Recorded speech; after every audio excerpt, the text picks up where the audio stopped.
Hi there everyone, as promised here is my post Ironman Texas recap in terms of the good, the bad and the ugly. So I was thinking about taking the video in the same way I took my Ironman Florida one, where I was lying defeated on my hotel bed, but I thought no, I'm gonna go walk because I had a much different experience. So, oh, by the way, anyone who wants to see Ironman Florida video, I'll put the link at the end. It's quite a different Stephen.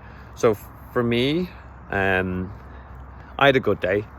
Not a PB day, I missed a lot of time targets I'd set myself, but I really see the race as a race of redemption. I've had 3 really bad races in a row, just due to stupid stuff I did myself. But yesterday went well. Ironman Texas, phenomenal course, phenomenal support. Really hats off to the organisers, supporters, volunteers, etc., and the athletes.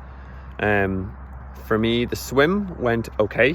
The Woodlands Lake, it's murky, but all very well organised. Only issue was at the it was very hard to sight on the way back in because the sun came literally up and it was blinding, so every time you looked up I could just see a ball of light. So I was essentially trying to follow people. And this manifested into the last bit of the race, where I completely missed the swim exit, where you step out on a ladder, to the point where the guy in the canoe bopped me in the head with his paddle and said, "Dude, over there." So I did, and that's why Mark beat me out of the swim. Transition was cool. Wetsuit strippers, always nice. Very simple transition. Got out quick. The bike course, in theory, is flat and fast, which it is, but there was a fair bit of headwind on the way out. When you get out to the main kind of motorway, there was it's a 35-kilometer stretch where you're heading out, and then you turn, you do that 4 times. And I was looking at my numbers and where, and I was just going, you can't actually see the wind because there's not an awful lot of and there's always an air of flow going by on the bike. I went, okay, am I just not hitting the numbers? But then I started looking at the guys coming back and went, okay, they look a little bit more comfortable. So headwind out, a tailwind in the back, where you can see the difference in the splits. As when I was hitting on the way out, I was working hard to hold 30 to 32 on average. On the way back, I was holding 38 to 40, which is great.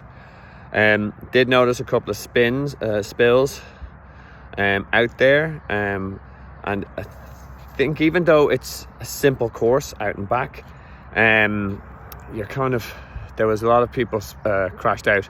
I'll come to that at the end, by the way. But there was just kind of the hidden little obstacles, little manhole covers here. There were some of the cones that spilled onto the road. There was some splits in the road around the aid stations, which caused a lot of people some grief. So I saw at least 3 spills, which is sad in itself. Bike numbers were a little bit off, but that was fine.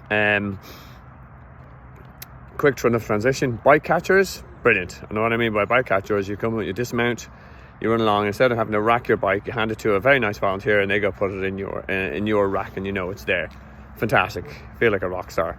Now the run, it was getting hot. It was hot on the bike, but I was on top of my nutrition and my hydration. Again, that's a big lesson learned there.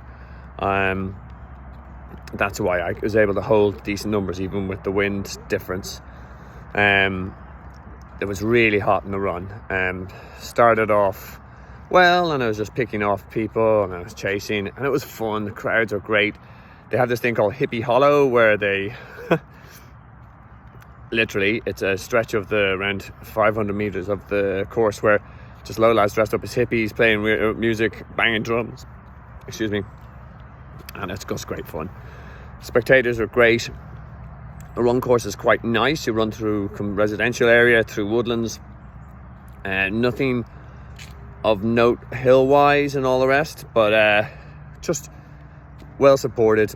Aid stations were brilliant, as in I've never seen so much ice and cold water, which you really needed. I've been in races in Europe where they've run out of ice and they ran out of cold drinks and all the rest, which is not what you want on a hot day. So hats off to the organisers there. Finish line, I started doing a bit of a run walk strategy throughout the aid stations, working really well at the start, but then the wheels came off a little bit in the second half of the marathon. Don't think I had enough long runs done, but I managed to squeeze out. Now, as everyone sees my splits, if I'd known I was 1 minute 28 seconds away from going under 11 hours or going under a 4-hour marathon, I would have lifted it, I think. But look, I had a really good day. For me, as I said, it's a redemption. It kind of validates. I knew what the errors were. I just didn't manage to eliminate them for a couple of goes. I have that. I've worked again really closely with Coach Mark.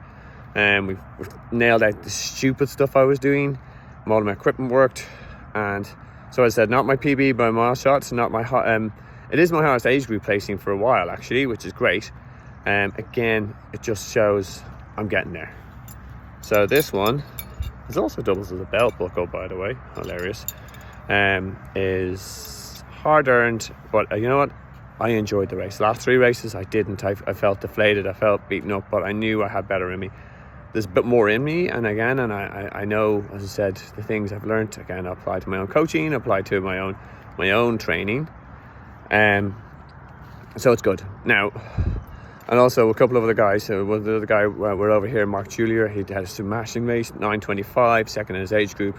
He'll be going to Nice, fabulous. But there is, and it's, I have to address the elephant in the room, there's a cloud over the group, because Mark Rushby, Coach Mark, came off his bike and broke his collarbone, and we're all absolutely gutted for him. Mark has been in such good form. He just needed, he was odds-on favourite, in my opinion, to actually win his age group by a country mile, and the only thing that was going to stop him was something like a crash, and I am so crushed for him. He's such a good guy, he trains so hard, he's so disciplined, he deserves a lot better than this. So, and he's, you know what, he's such a good team player. He's putting on a brave face. He said, look, no, don't worry about me and all the rest. And I must admit, when I was on the run, I actually saw himself and his wife and looked over and I went, it's Mark. And his arm was in a sling. I went, oh no. And I felt so deflated. But it true to Mark's character, he just went, get going, don't you even think about this. And he cheered me on the entire time. That's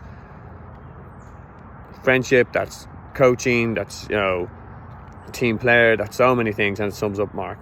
He will have better days ahead of him. He so deserves it. So a little bit of a cloud, but we're already scheming. So guys, that's my, I think about, that's also the race nature racing. Things like this can happen.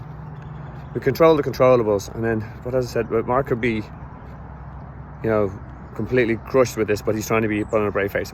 We will get him back stronger, and he deserves better. Look, so that's my race recap. I had a good day. Mark had a really bad day. Other Mark had a really good day, and I think, you know, it needs all the stars to align for everyone to have a great day. Ironman is a cruel mistress. I've said that a number of times, but we keep coming back.